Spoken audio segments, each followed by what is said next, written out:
రాష్ట్రంలో జగన్మోహన్ రెడ్డి గారు అంబేద్కర్ షాటీ పెట్టి ఈరోజు దళితుల ఓట్లన్నీ లాక్కున్నాడని ఒక అభిప్రాయం నాలో ఉంది.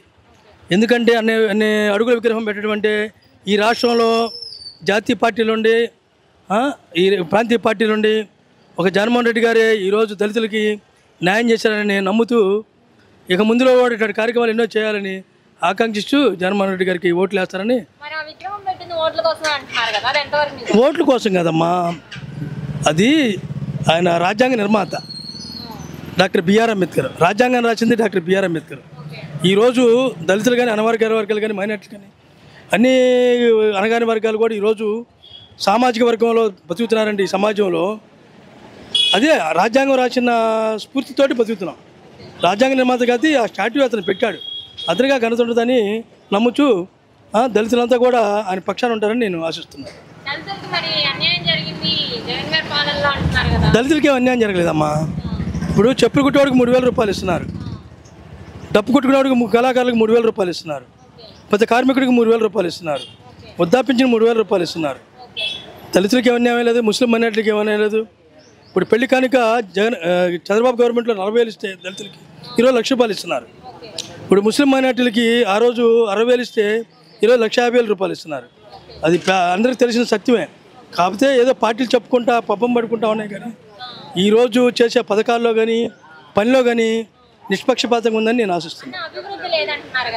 అభివృద్ధి అంటే 2 సంవత్సరాలు కరోనా వచ్చిందమ్మా, కుంటుపడిపోయింది ఈ రాష్ట్రం. కరోనా టైంలో బాగా ఖర్చు పెట్టినాడు. ఫ్యాక్టరీలు రాలేదు అనేది వాస్తవమే. ఫ్యాక్టరీలు రావడానికి, కంపెనీలు రావడానికి ఈరోజు ఈ రాష్ట్రంలో ఆ రోజు జరిగిన ఈ 2 సంవత్సరాల అభివృద్ధి కుంటుపడిపోయింది. ఎందుకు కుంటుపడిందో కూడా ప్రజలందరికీ తెలుసు. అది కొత్తగా మనం చెప్పుకోవాల్సిన పని ఏమీ లేదు. ఇప్పుడు పథకాలు వస్తే పథకాలు పేదవాడికి అందుతున్నాయి కానీ ఉన్నోడికి అందట్లా. కారున్నోడికి పథకం లేదు, లగ్జరీ వాడికి పథకం లేదు. పేదవాడికి ఇంటింటికి వెళ్ళి ఒకరోజు పెన్షన్ తెచ్చుకోవాలంటే మామూలు చెట్ల కింద పడుకొని తెచ్చుకునేవాళ్ళు, వృద్ధాప్యం ఒక అతను తోడు వెళ్ళేవాడు. ఈరోజు ఆ పరిస్థితి లేదు. ఇంటింటికి వచ్చి వాలంటీర్ వచ్చి డబ్బులు ఇచ్చే పరిస్థితి వచ్చింది. అవన్నీ మనం గమనించుకుంటూ ఉండాలి ప్రజలు కూడా. ఇప్పుడు కల్లుపల్లి మాటలు చెప్పి కాలం గడిపే పరిస్థితి లేదు ఈరోజు.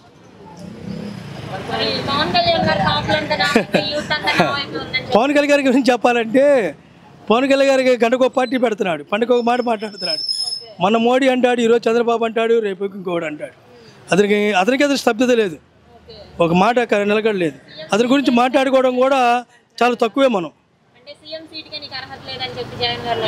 జగన్ గారిని అనడానికి ఇప్పుడు అతను సినిమాలో ఉంటాడు కదమ్మా, హీరో కదా, హీరోగానే మాట్లాడతాడు.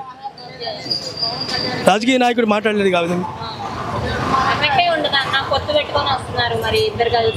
పొత్తున్న ఏమున్నా కానీ జగన్మోహన్ రెడ్డి 110 సీట్లతో గెలుస్తాడమ్మా ఈ రాష్ట్రంలో, ఫామ్ చేస్తాడు.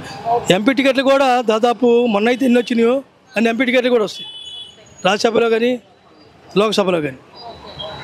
విశ్వాసంగా నమ్ముతుంది.